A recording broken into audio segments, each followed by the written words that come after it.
NTN24 presenta especial periodístico Atocha, las voces de las víctimas.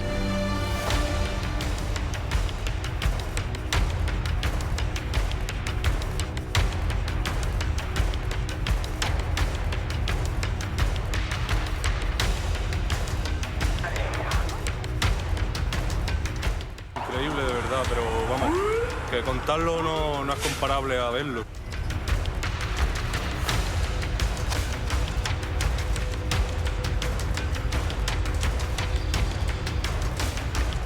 Los criminales que hoy han causado tantos muertos serán detenidos.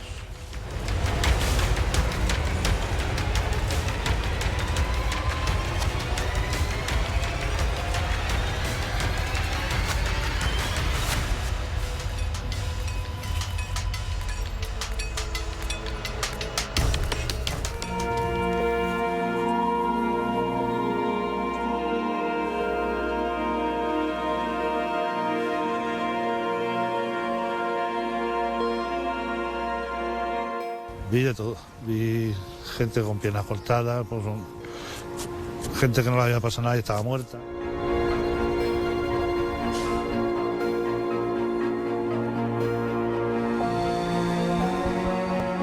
Veinte años después hay mucha gente, hay gente que no se puede meter en un tren.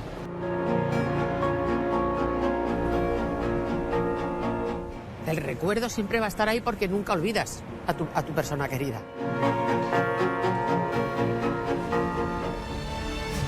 Este es un especial periodístico de NTN24, investigado y realizado por Andrés Gil, periodista permanente de NTN24 en España.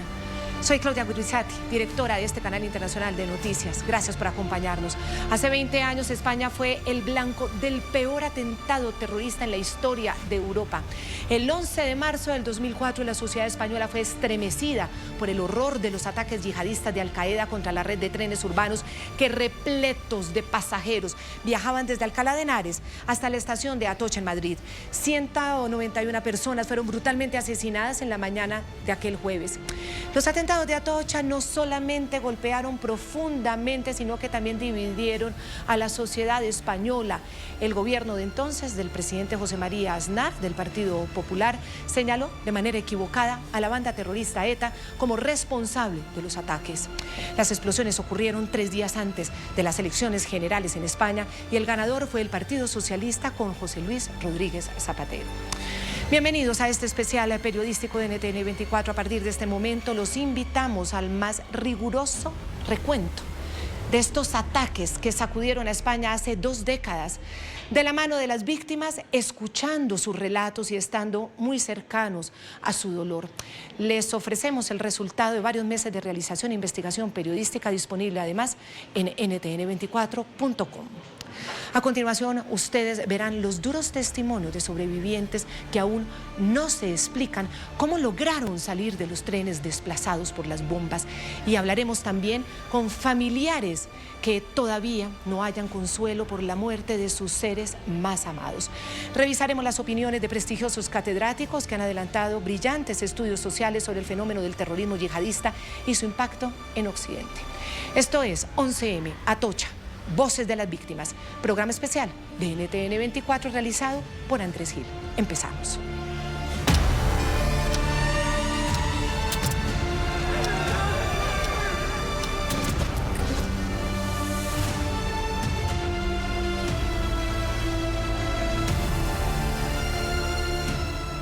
El 11 de marzo de 2004, poco antes de las 7 de la mañana, Daniel Paz Manjón, de 20 años, tomó el tren para ir a la Universidad Politécnica de Madrid, donde estudiaba educación física. Daniel amaba jugar fútbol, un gran deportista, orgullo de sus padres, pero no pudo llegar. Cayó asesinado por las explosiones de Al-Qaeda en el 4.º vagón atacado cerca de la estación del Pozo. Ese día su padre, Eulogio Paz, se enfrentó a un interminable recorrido por hospitales y morgues de Madrid en busca de noticias sobre la suerte de Daniel. Hoy, 2 años después, 20 años después, hablamos con Eulogio. Está jubilado y es presidente de la asociación 11M, afectados por el terrorismo, que agrupa y brinda apoyo a más de 1.500 víctimas. Así recuerda Eulogio Paz esta pesadilla de aquellos días, un homenaje a la memoria de Daniel. Hace 20 años se fue.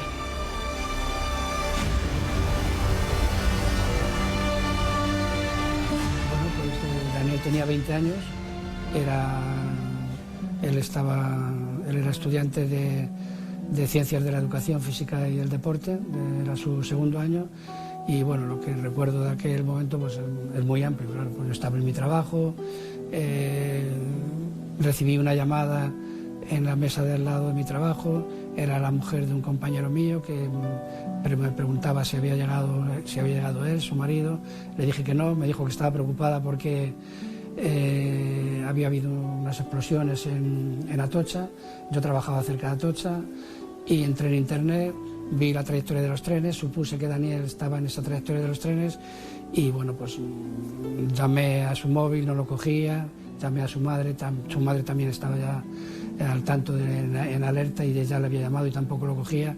Y bueno, pues fue esto un proceso largo de visitas a hospitales preguntando por Daniel, que al final concluyó que los que no tenían ninguna noticia en los hospitales pudiésemos acudir al IFEMA, que el IFEMA pues allí como hay naves muy grandes, pues se habilitó para que las familias que no habían tenido noticias de sus seres queridos estuviesen allí para darle noticias. Allí estuvimos toda la tarde, toda la noche. Al día siguiente nos notificaron que podía estar reconocido el cuerpo de Daniel, pero no nos lo confirmaron, con lo cual tenían que hacer las pruebas de ADN a su madre y a mí, nos las hicieron. Nos dijeron que nos podíamos marchar a casa y nos fuimos, y 5 días después, el 16 de marzo por la tarde, nos notificaron que el cuerpo de Daniel estaba reconocido, que lo podíamos recoger, lo recogimos, lo llevamos a un tanatorio, allí lo velamos esa noche, pues los familiares, sus amigos, y el día siguiente, el día 17 de marzo, por la mañana, pues lo incineramos. Al principio, los primeros, incluso yo creo que años y tal, soñé muchas veces con Daniel, ¿no? Y eran sueños, la verdad es que muy bonitos, ¿no? Entonces, siempre que me levantaba y me intentaba apuntarlo rápidamente, porque un sueño, cuando no lo apuntes, se te va, y vas. Hay veces que has soñado y se te ha ido, pero hay veces que sí que... Y la verdad es que tengo muchos sueños de Daniel que los tengo anotados, y bueno, con el tiempo creo que podré un poco recopilarlos, redactarlos un poco bien. La imagen que tengo de Daniel, pues claro, un poco como has dicho al principio, hace 20 años, ahora tendría 40, pues la imagen que tengo es de él de joven hasta los 20 años, desde niño hasta los 20 años, y bueno, pues siempre es una imagen positiva, ¿no? Efectivamente, yo tenía 20 años menos, tengo ahora 71, o sea que tendría 51, y bueno, para mí han cambiado también, evidentemente, muchas cosas, ¿no? Porque la gente dice, bueno, pero esto te ha cambiado, bueno, pues claro que me ha cambiado, aunque no quiera. Por los atentados, pues la sociedad se vuelca con las víctimas, hay un montón de manifestaciones, en fin, de apoyo, de solidaridad. Aparte, la sociedad se dividió, es decir, evidentemente, la sociedad española se fractura y sigue fracturada todavía, no olvidemos que sigue fracturada entre los que apostaron porque evidentemente había sido un atentado del terrorismo yihadista y los que dijeron que había sido ETA. Con el tiempo y la memoria, pues un poco al cabo de 20 años, un poco lo que estamos hablando antes, no solamente, digamos, son las ayudas a las víctimas, estas atenciones psicológicas, estas atenciones médicas, sino que hay que hacer un trabajo de memoria. Un trabajo de memoria y al final de historia, porque yo dentro de X años no voy a estar aquí. Como muchas de las víctimas, dentro de 20 años, de 50, no vamos a estar aquí. ¿Qué va a quedar entonces? Pues tiene que quedar un relato objetivo de lo que ocurrió realmente, que pueda ser reflejado en los libros de historia, en los monumentos existentes de cara al recuerdo y a la memoria de las víctimas, ¿no? por la memoria de Daniel. Los atentados del 11 de marzo fueron planificados y ejecutados por una célula de Al-Qaeda en España con el objetivo de causar la mayor letalidad.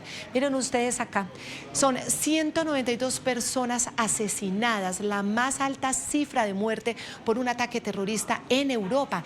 De ellas, 191 murieron ese mismo día. La víctima 192 falleció en el 2014 luego de permanecer por 10 años en estado de coma. Hubo casi 2.000 heridos. Hubo fallecidos de 17 nacionalidades, la mayoría eran españoles, 142, seguidos de rumanos, 16. Y entre los latinos hubo 6 ecuatorianos, 4 peruanos y 2 colombianos asesinados en el 11M. Fueron 13 las bombas que explotaron en 4 trenes de pasajeros en Madrid. Los terroristas pretendían que detonaran cuando los vagones hubiesen ingresado en la estación de Atocha para provocar mayor afectación. El recorrido empezó en la estación de Alcalá de Henares y las explosiones ocurrieron pocos kilómetros más adelante, casi de manera simultánea en la estación de Santa Eugenia, en la estación del Pozo, en inmediaciones de la calle de Telles y en la estación de Atocha, que es la más grande terminal ferroviaria de toda España. Así como ustedes lo ven, fue la ruta de los ataques reconstruida por nuestro periodista permanente en Madrid, Andrés Gil.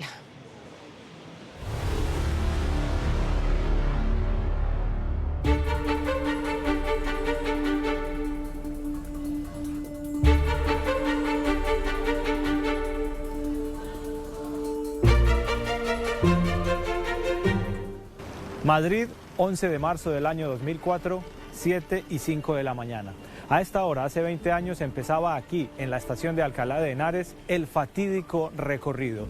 Terroristas portando mochilas cargadas con explosivos ingresaban a la estación de Alcalá de Henares y se subían, junto con la carga, a trenes repletos de pasajeros. Lo que parecía ser un día normal, un día tranquilo aquí en Madrid, terminó siendo el día del peor ataque terrorista en la historia de Europa.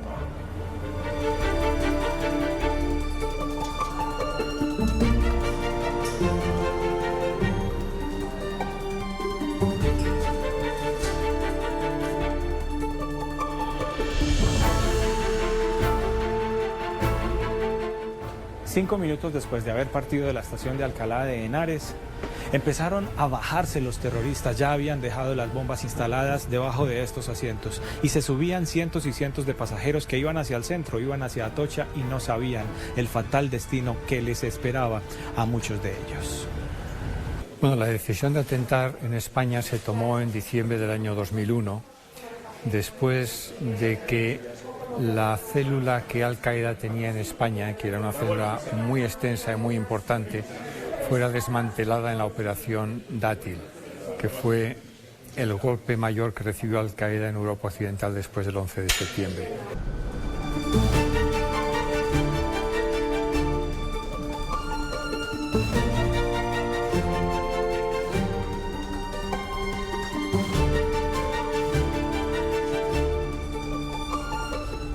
Ya van 20 minutos de recorrido, es plena hora pico y dentro de los trenes hay miles de personas que están presurosas yendo hacia sus sitios de estudio o de trabajo.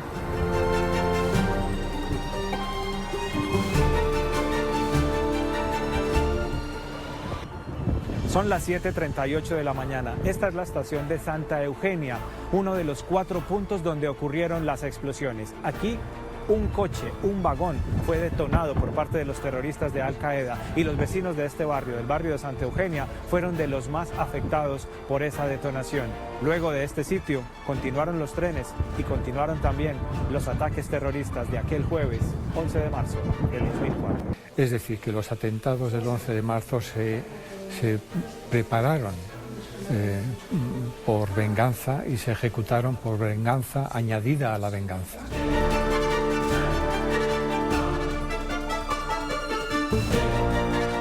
Y mientras en la estación de Atocha ya empezaban las explosiones, también aquí en la estación del Pozo se desataba el infierno. Ataques muy graves en contra de Madrid ya estaban en marcha.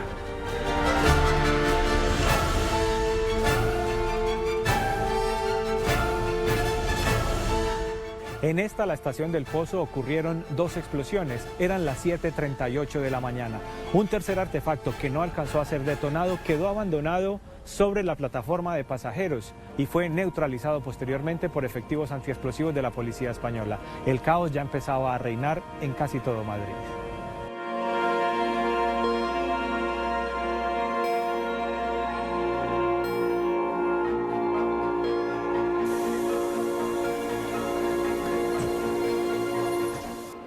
Ya estamos llegando a la estación de Atocha. Aquí ocurrió lo peor de los atentados terroristas aquel 11 de marzo del año 2004, hace 20 años. Tan solo transcurrió 1 minuto desde cuando se detuvo el primer tren hasta cuando empezaron las detonaciones. Lo que era un día tranquilo se convirtió rápidamente en un día de masacre. Gritos, desesperación, heridos, muerte y mucho dolor para miles de madrileños.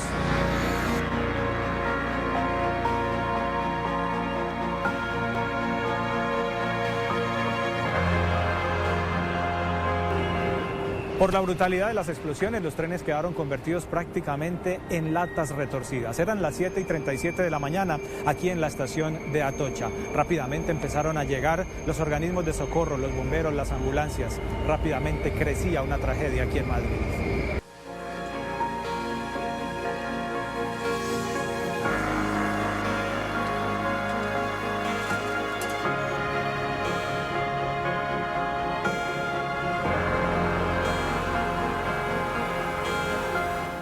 En total, aquel día hubo 13 detonaciones en contra de los trenes de la red de cercanías de Madrid.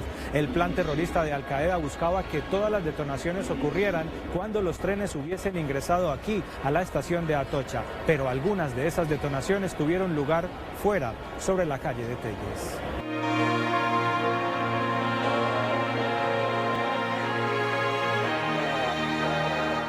Y en España, como en el conjunto de Europa, el nivel de amenaza pues sigue siendo considerable. La mayoría de los asesinados eran españoles, seguidos de rumanos. También hubo latinoamericanos entre las víctimas fatales. 6 ecuatorianos, 4 peruanos y 2 colombianos. Finalmente, 3 años después, en el 2007, la justicia española concluyó plenamente la autoría del grupo terrorista Al-Qaeda y profirió 20 condenas a los cómplices o a los directos responsables. Después del 11 de marzo cambió para siempre la historia de la lucha contra el narcotráfico en Europa y fue declarado el Día Europeo de las Víctimas del Terrorismo, para no olvidar y para que nunca vuelva a ocurrir.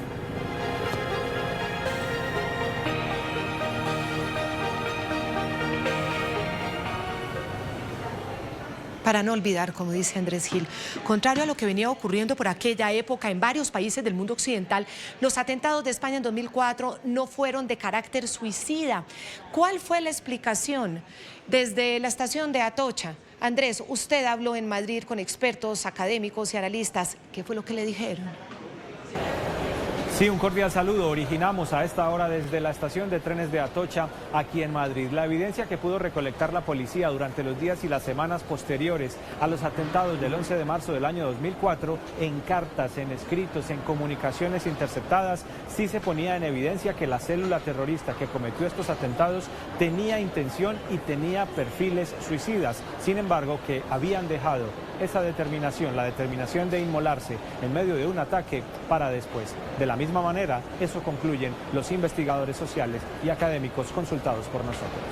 Los miembros de la célula, de la red que ejecuta los atentados del 11M, no habían culminado sus planes. Después del 11M planeaban cometer más atentados en nuestro país. Y esa es la razón por la que deciden no cometer una acción suicida, sino ubicar estas bombas, estas mochilas en distintos vagones con tiempo suficiente para escapar, para seguir planificando atentados, ¿no? Unos días después la policía detecta un artefacto explosivo en una línea de tren que conecta Madrid con Sevilla. Se logra desbaratar este atentado terrorista. Luego de los atentados del 11 de marzo del 2004, los servicios de inteligencia y la policía de España redoblaron sus esfuerzos y mejoraron sus capacidades y sus recursos para detectar a individuos o a grupos que pudiesen estar siendo radicalizados y que se convertirían en potenciales autores de atentados yihadistas. Desde entonces hasta la fecha ha habido centenares de capturas, todavía hoy. Continuamos en este especial periodístico desde Atocha. Andrés, hacemos la primera pausa comercial en este programa especial de NTN 24 dedicado a las víctimas del 11M 20 años después. Siga con nosotros en minutos el recuerdo más dramático de los atentados que aún le queda en su mente a Francisco Almeda. Milagrosamente logró sobrevivir luego de ser expulsado del tren por las explosiones. Ya regresamos. Lo que me queda es el olor a carne quemada. El olor no se me ha quitado. Ya regresamos con Especial Atocha, las voces de las víctimas, por NTN 24, el canal de las Américas.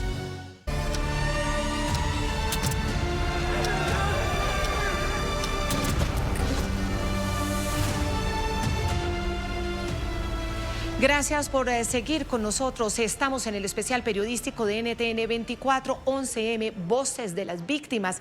En la memoria colectiva de millones de españoles permanece imborrable el dolor por los atentados en Atocha, pero quienes más grabada mantienen la tragedia son aquellos que la padecieron. Las explosiones en carne propia y que lograron además sobrevivir. Hablamos con uno de ellos, con Francisco Alameda Sánchez, en la estación de Alcalá de Henares, la misma donde él tomó el tren hace 20 años, minutos antes de desatarse el horror. Francisco reconoce que le costó volver al lugar y reencontrarse de frente con estos recuerdos. Yo cuando me di cuenta estaba en el suelo y no había ni tren, ni puerta ni ventana. Me bajé porque yo no creía que eso había sido un atentado, creía que había sido algo de la catenaria.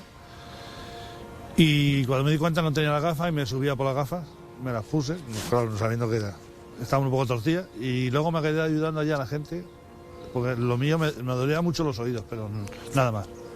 Había explotado en el mismo vagón, pero yo estaba detrás la bomba explotó al principio. Total, que yo me quedé ayudando allí a la gente a llevar a los heridos al hospital que montaron allí junto a la calle Tez, y nada más, pues vi de todo. Vi gente con piernas cortadas, pues, gente que no le había pasado nada y estaba muerta. Físicamente no se le veía nada, pero debe estar reventada por dentro. Vi muchas cosas. Y sobre todo, lo que me queda es el olor a carne quemada. El olor no se me ha quitado. Por lo duro que ha sido para las víctimas estos 20 años. Hemos sufrido y seguimos sufriendo. Porque a mí no, pero hay gente que sigue necesitando su prótesis psicológicamente. No tiene trabajo. Hay que ayudarles a mucha gente todavía. Pues mira, yo me acababa de separar hace un año, tengo 2 hijas y mi trabajo que era la conservación del río Manzanares. Un trabajo normal y corriente. No hacía otra cosa, iba a trabajar y nada más. Cogí el tren de aquí y me pasó lo mismo, que paró, porque mi tren paró, el tren tenía que haber explotado en Atocha, pero paró en la calle Tellez, al lado de Atocha, para dar paso, y estuvo 2 minutos. Fue algo instantáneo, ¿no? Como me vi que estaba más o menos bien, y digo, pues yo... Bueno, a las 11 me llevaron al hospital porque me dolía mucho los oídos. Pero hasta las 11, creo yo, que a lo mejor la sensación del tiempo es que eran las 10:30 o eran las 11:30, pero ese intervalo. No, yo siempre, la verdad, lo que cuento, incluso estuve en un juzgado, no la Audiencia Nacional, pero en un juzgado de la Audiencia Nacional, por si había visto algo, yo no. Yo me quedaba dormido y me despertaba una estación antes. Ponía el teléfono para despertarme. Me echaba así contra el cristal, no vi nada. No puedo decir que yo no vi nada. A mí me costó, sinceramente me costó mucho, porque te voy a decir, la doctora me decía que si quería ir al psicólogo o tomar alguna pastilla tranquilizante, yo no quería de eso nada. Entonces me fui a trabajar e intenté pasar como pude pero al cabo de los años me pasó más factura porque tenía que haber tenido esa ayuda. Luego en la asociación he tenido ayuda psicológica, pero es muy difícil porque tú no puedes pasar páginas y no puedes hablar porque como estás entre la sociedad que estaba fracturada, no puedes contar nada más que a tu familia y a algunos íntimos lo que sientes, porque lo demás era ponerle, decirle para que opinara de una... No, yo no quiero que opines, pero ellos ya opinaban de esa conspiración. Y yo no quería eso, pero no se lo podías contar porque ya... Entonces solamente se lo contaba a la familia, a los amigos, cómo sentía, qué hacía. Yo soy una persona que tira para adelante y espero que sí, que al final tengamos paz y pongamos a cada uno en su circunstancia, en su momento, y poder hablar la sociedad, qué nos pasó, por qué nos fracturamos. Y esa es la paz que necesitamos los. Me costó 2 años coger el tren, y eso que era mi transporte más cercano para ir a trabajar. Y tenía que ir en autobús, hacer más transbordos, pero me costó 2 años. Ahora sí, hay gente todavía que el año pasado no lo había cogido. O sea que hay gente peor que yo, bastante peor. Por los demonios que se vienen a la mente. Y fíjate, ya te he contado la anécdota de lo que me pasó el año pasado, después de 19 años. Yo pido que a las víctimas del terrorismo en particular, a todas, no nos olviden y necesitamos su ayuda. Y la sociedad también que nos apoye y que no pase como en España, que se fracturó la sociedad por egoísmo de alguien. Yo pido eso, que nos acompañen, que estén a nuestro lado. Es que lo peor para las víctimas es el olvido. ¿Y por qué el odio del yihadismo en Europa puso como blanco de sus ataques a España en el 2004? ¿Qué factores confluyeron? Investigadores sociales y analistas tienen algunas explicaciones. Andrés, usted habló con ellos también sobre este aspecto. ¿Qué le dijeron? Sí, durante muchos años se ha sostenido que la determinación del gobierno de entonces de España de apoyar militarmente a Estados Unidos y al Reino Unido en la guerra sobre Irak fue el detonante para que esos atentados se produjesen, se planearan y se produjesen aquí en España en el año 2004. Sin embargo, tanto la evidencia de la policía como los estudios académicos posteriores demuestran que la planificación de los atentados del 11 de marzo del año 2004 empezó por parte de Al Qaeda, incluso antes de que España decidiera apoyar a Estados Unidos y al Reino Unido en esta guerra. Hay evidencia de que algunos de los miembros de esta célula, del entramado que planifica y ejecuta los atentados en Madrid, venían ambicionando la comisión de este atentado mucho antes de que España interviniera en la guerra de Irak.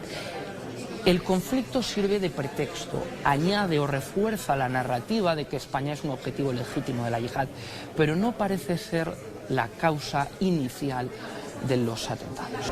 España es un país integrante de la OTAN, de la alianza militar de la OTAN desde el año 1982. Es decir, que desde muchos años atrás, muchos años antes del año 2004 y también en los años posteriores, España es un país que brinda cooperación internacional a la lucha que se libra contra el crimen organizado y contra el terrorismo en varios países del mundo.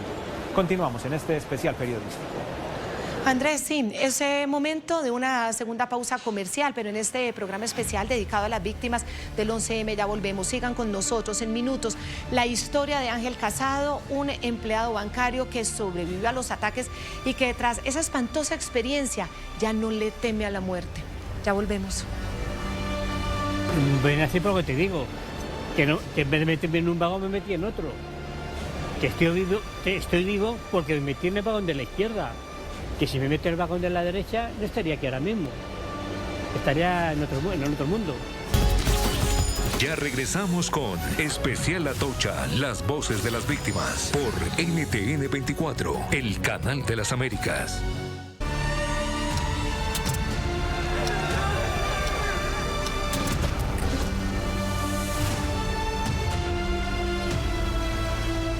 Vivir para contarla, como el título del libro de Gabriel García Márquez, así podría llamarse la historia de Ángel Casado, un empleado bancario que sobrevivió a los atentados de hace 20 años en Madrid. No entiende si fue el destino, un golpe de suerte o Dios, pero sabe que se salvó por muy poco. Hoy con 66 años valora cada día más ese detalle simple de la vida y advierte que ya no le teme a la muerte. Hablamos con Ángel en la estación de Atocha en Madrid. La duda si meterme en el vagón de la izquierda o meterme en el vagón de la derecha. Me decidí meterme en el vagón de la izquierda y eso me salvó la vida, porque la bomba está ahí en el vagón de la derecha. Al ver en quemado, creía que se había caído el tendido eléctrico del tren. Y luego una segunda explosión, no sé si era la misma bomba o de otra, me sacó del tren. Quedé tendido en el arcén, me levanté, me miré si tenía heridas por todos lados, tenía el pantalón abierto, de la onda espacial tenía el pantalón abierto por completo, hecho trizas, tirones, y nada, me levanté y me dirigí hacia un banco que había a mi izquierda. Entonces, en el trayecto que iba de donde me caí al banco a sentarme, miré un rato y vi en el vagón de la derecha había gente calcinada, muerta, quemada. Yo en un principio lo que me hice fue, digamos, autoprotegerme, ¿no? Entonces lo que hice, me senté con todos más y me quedé, digamos, mirando al suelo. No sé el tiempo que pasó, llegaron ya, claro, había un silencio, parece que no había nadie, un silencio sepulcral, nunca mejor dicho. Yo en el tren, digamos, o sea, en la estación, no me di cuenta de la magnitud de lo que había sucedido. Y yo me enteré más de la magnitud de lo que había sucedido cuando fui al hospital. Claro, había tantos heridos, las camas estaban todas ocupadas y yo tuve que estar, nos sentamos en el pasillo. Claro, ahí me di cuenta, porque claro, era un continuo pasar de un lado para otro, gente herida, las cabezas abiertas, las piernas abiertas, en canal, o sea, los gritos, los chillidos. Pero yo en la estación, digamos, no sé que estaba, no sé cómo decirte, atontado, no sé cómo decirte la palabra. Entonces en la estación yo no me enteré mucho de las cosas, pues ya te digo, me senté, me puse a mirar al suelo. Cuando yo llegué a mi casa, una de las cosas que me propuse primero fue ver la televisión. Me puse a ver todos los canales de televisión, todas las noticias. Me puse a ver todo lo que había pasado, tal y cual. Y también mi propósito fue, primero, lo antes posible, meterme en un tren. Me tenía que meter en un tren lo antes posible. O sea, yo no podía estar un año sin meterme en un tren. Yo en cuanto pude, me fui a la estación del Pozo, donde fue el atentado, me metí en el tren, vine hasta Atocha, y de Atocha me volví hasta el Pozo. 20 años después, hay gente que no se puede meter en un tren, o no se puede meter en el metro, o no se puede meter en un autobús cerrado. Yo en esa tuve la suerte de que sí, desde un principio quise meterme en esos sitios. El primer día te cuesta algo, o sea, porque claro, ten en cuenta que vuelves al mismo sitio del atentado. Esos días todavía estaba un poco, había un vagón allí también, que lo han sacado de allá, en un parking que había, se veía el vagón, todo quemado, sí, todo quemado. Pero claro, eso me impresionó, lógicamente. Entonces, claro, ver ahí, ver lo que pasó, la valla por donde salí, decir que no cambia la vida es un poco pedante, ¿no? Cada vez te cambia la vida. Porque muchas veces cosas que antes no le dabas importancia, ahora sí se las das. A lo mejor, no sé, te puedo decir, a lo mejor es una tontería, pero no sé, ver crecer la hierba, o ver un árbol, o ver los pájaros volar, que a lo mejor una persona que no pasó el atentado, o no tiene un trauma de esto, pues no lo valora, ¿sabes? Entonces el atentado eso fue, digamos que valoro más las cosas. Cuando soy joven, siempre, cuando sea mayor voy a pensar en la muerte. Sin embargo, yo digo que ese día nació otra vez, volví a nacer. Entonces, yo creo que por lo menos para mí, la muerte es una cosa que hay que pasar, ya está. O sea, no pienso en la muerte, que me toque morir o no. Sobre todo lo que queremos es que el atentado del 11M no se olvide. Porque claro, lógicamente nosotros, por ley de vida, todos los que han pasado el atentado van a morir. Eso es lógico. Todo va a sobrevivir, nadie se va a quedar aquí, en este mundo.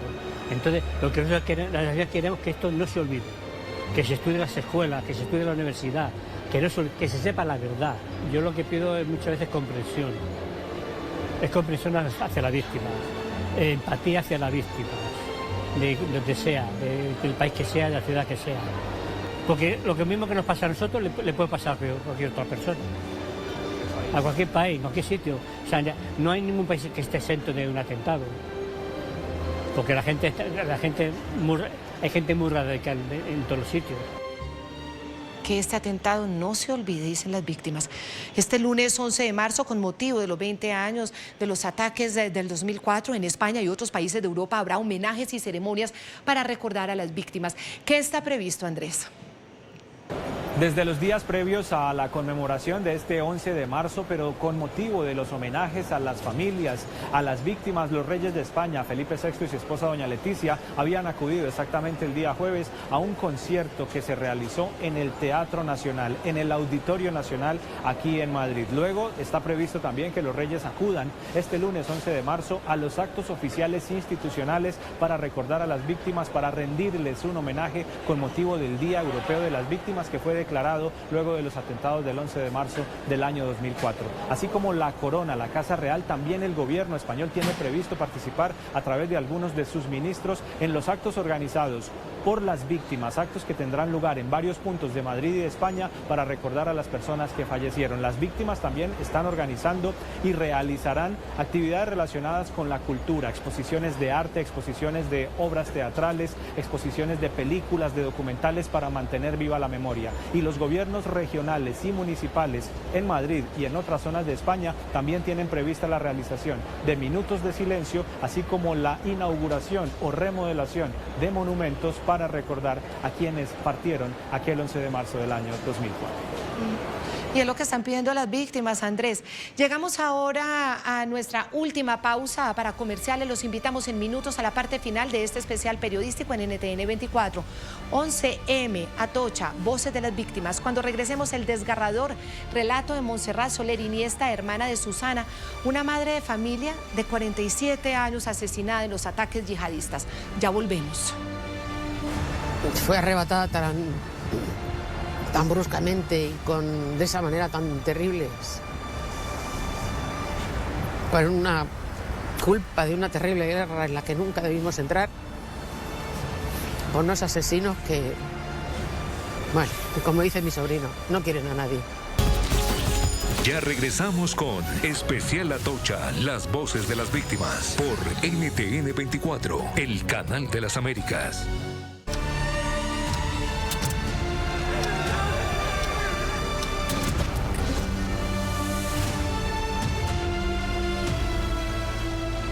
Ella era Susana Soler Iniesta, madre de familia y empleada de apenas 47 años. Tomó el tren para dirigirse aquella mañana a su puesto de trabajo en Madrid, pero el terrorismo la arrancó de su familia. Susana alcanzó a ser trasladada con vida al hospital y no logró sobrevivir. Dejó a su hijo Rodrigo con solo 8 añitos de edad. También su esposo Mariano quedó viudo. Montse, su hermana mayor, quien hoy, 20 años después, no alcanza a explicarse el accionar criminal que les llevó a padecer semejante tragedia. Nos ha contado lo que siente, lo que vive. Hablamos con Montse en la estación de Santa Eugenia, en Madrid, donde su hermana abordó los trenes que, sin ella siquiera sospecharlo, ya venían cargados con explosivos.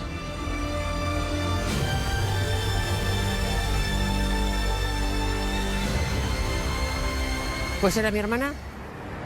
Una persona muy empática, muy cariñosa, enemiga de las fotografías como yo,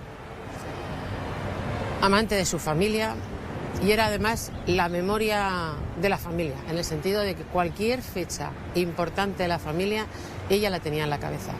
Muy enamorada de su familia, sobre todo de su hijo, que cuando ella fue asesinada acababa de cumplir en diciembre 8 años. ¿Y qué más quieres que te diga de ella? Una persona feliz, disfrutaba de la vida, con grandes planes para su hijo y para toda la familia. Así era Susana. Fue arrebatada tan bruscamente y de esa manera tan terrible, por una culpa de una terrible guerra en la que nunca debimos entrar, por unos asesinos que, bueno, como dice mi sobrino, no quieren a nadie. Entonces, pues yo me levanté con una sensación un poco rara y salía de la oficina de casa como a las 7:25. Me esperaba una amiga en la puerta y yo la llevaba a su trabajo porque pasaba por delante de él. Entonces ya en el coche íbamos hablando de nuestras cosas sin poner la radio ni nada. Entonces recuerdo que le dije: Inma, llama a Susana, que algo pasa. Pero porque no lo sé, siento algo aquí en el fondo, algo me pasa. Yo ya llegué a la oficina con una sensación muy rara. Y claro, en la oficina pues ya mis compañeros, llegué sobre las 8 Ya los compañeros pues ya estaban pendientes de los que íbamos llegando, de noticias, y ellos sabían que mi hermana vivía aquí en Santa Eugenia. Entonces ya se empezaban las primeras noticias de lo que estaba pasando en Madrid, ¿no? Y entonces lo primero fue eso. Entonces yo ya me puse pues como loca, a llamar a mi cuñado, a llamar a mi hermano, a empezar a llamar a todos los teléfonos de todos los hospitales, de todos los sitios donde nos estaban dando información. Mis compañeros me ayudaron todos, uno llevaba un teléfono, otro llamaba a otro, y así nos volvimos medio locos pues hasta aproximadamente las 10:30 de la mañana, que me llamó mi prima, la hija de mi prima, y me dijo: Monse, Susi está en el Gregorio Marañón. He venido a dar sangre. Pues la verdad, al Gregorio Marañón era auténtico, no os podéis imaginar, el caos, la desesperación, los gritos, las búsquedas, bueno, un auténtico caos. Fue cuando nos dijeron que, bueno, que Susana había entrado con un hilito de vida en el quirófano, pero que había fallecido dentro. Yo lo único que ya pudimos hacer fue, pues, cuando ya llegó mi cuñado, fue reconocerla. Bueno, con un primer reconocimiento, que a mí, mi hermano y mi cuñado no me dejaron pasar. Mi preocupación y la de mi cuñado era el niño. Yo pedí allí en el hospital hablar con un psicólogo que nos aconsejara pues cómo hablarle al niño con 8 años, qué decirle, cómo decírselo. Entonces, pues cuando Mariano, mi cuñado, le dijo: pues mira, Rodrigo, ¿te acuerdas de lo que hemos visto esta mañana? Sí. Bueno, pues mamá precisamente iba en el tren, pero a mamá ha habido otra bomba que ha estallado no en Santa Eugenia, sino que ha estallado en Atocha. Le dijo: no Tellez, porque en aquel momento todo era Atocha. Y mamá ha resultado herida. La han llevado al hospital, la han intentado operar, pero el quirófano, mamá ha fallecido. O sea, era la verdad, suave, pero suave. Entonces, claro, yo pendiente de la reacción del niño. El niño se nos quedó mirando, nos abrazó a los dos y se puso a llorar. Te tienes que hacer a vivir, pero de otra manera. O sea, tú te vuelcas en sacar a ese niño, a tu madre con 80 años, que no se hunda en una depresión. Entonces te tienes que reinventar tú misma. El dolor sigue estando ahí, pero la vida continúa. El dolor siempre va a estar ahí. El recuerdo siempre va a estar ahí, porque nunca olvidas a tu persona querida. Que me parece mentira que hayan pasado 20 años. Que me parece que la sociedad no está respondiendo como debería responder a estas tragedias. Hablo en general tragedias, ¿eh? Pienso que la sociedad en general, ciertos sectores de la sociedad no quieren recordar. Tendremos que seguir luchando para poder llegar al 25 y poder seguir recordándolo. Y poder seguir que esta memoria no se pierda. Que esto siga. Que no haya más atentados, por Dios. Eso jamás. Eso jamás. Pero que no se olvide estos hechos tan sumamente trágicos que pasan. Este es el esfuerzo de las víctimas para que nadie se olvide de sus padecimientos. Tras los atentados del 11 de marzo del 2004, la zozobra persistió. España y Europa Occidental siguieron siendo sacudidas por el terrorismo yihadista. Luego vinieron, entre muchos otros, los ataques contra el semanario Charlie Hebdo, contra el Salón Bataclan y el Estadio Nacional en París en 2015, los ataques del 2016 en el aeropuerto y en el metro de Bruselas, los atentados en la Rambla de Barcelona en 2017 y los ataques en el London Bridge, en la capital británica, en el 2019. Todavía hoy España permanece en nivel 4 de alerta antiterrorista en una escala de 5. Hasta aquí llegamos en este especial periodístico en NTN 24, un homenaje a las víctimas de ese odio y de ese horror del yihadismo. Les agradecemos a todos ustedes por habernos acompañado. Le agradecemos a Andrés Gil, nuestro periodista permanente en España, por esta investigación, esta realización, esta conversación con las víctimas. Y los invitamos a que sigan en nuestra programación. Muchas gracias.